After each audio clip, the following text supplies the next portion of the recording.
Hello friends, welcome to king news updates channel. మన తెలంగాణ రాష్ట్ర వ్యాప్తంగా ఉన్న ప్రజలకు మరొక అదిరిపోయే శుభార్తను అయితే తీసుకొచ్చారు మన సీఎం రేవంత్ రెడ్డి గారు.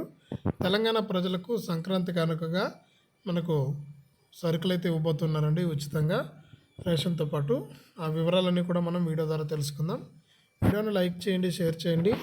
ఇలాంటి మరెన్నో వీడియోలను తెలుసుకోవడానికి ఇప్పుడే మన ఛానల్ని సబ్స్క్రైబ్ చేసుకుని పక్కనే వచ్చే గంట పైన నొక్కి మళ్ళీ వచ్చే ఆలనే గంట పైన కూడా నొక్కండి.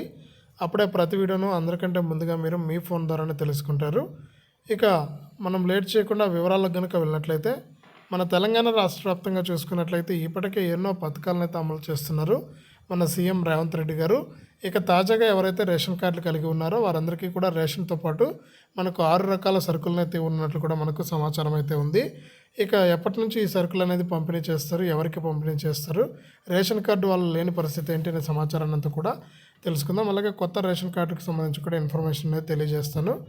ఇక ఎవరైతే రాష్ట్ర వ్యాప్తంగా మనకు రేషన్ కార్డు కలిగినటువంటి ప్రజలు ఉన్నారో మనకు సంక్రాంతి కానుకగా సంక్రాంతికి సంబంధించి కొన్ని రకాల సరుకులను అయితే 6 రకాల సరుకులను పంపిణీ చేయనట్లు కూడా ఉంది.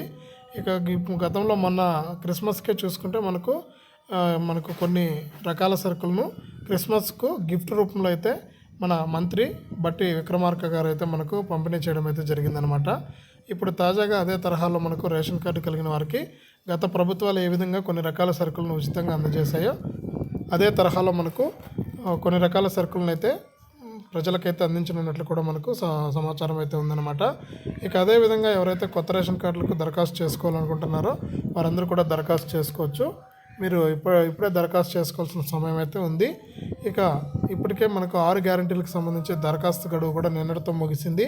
అయినా కూడా దరఖాస్తు చేసుకోవచ్చని కూడా తెలంగాణ ప్రభుత్వం అయితే సూచిస్తుంది. ఇక కొత్త రేషన్ కార్డుకు కూడా కొన్ని రూల్స్ని అయితే తీసుకొచ్చారు.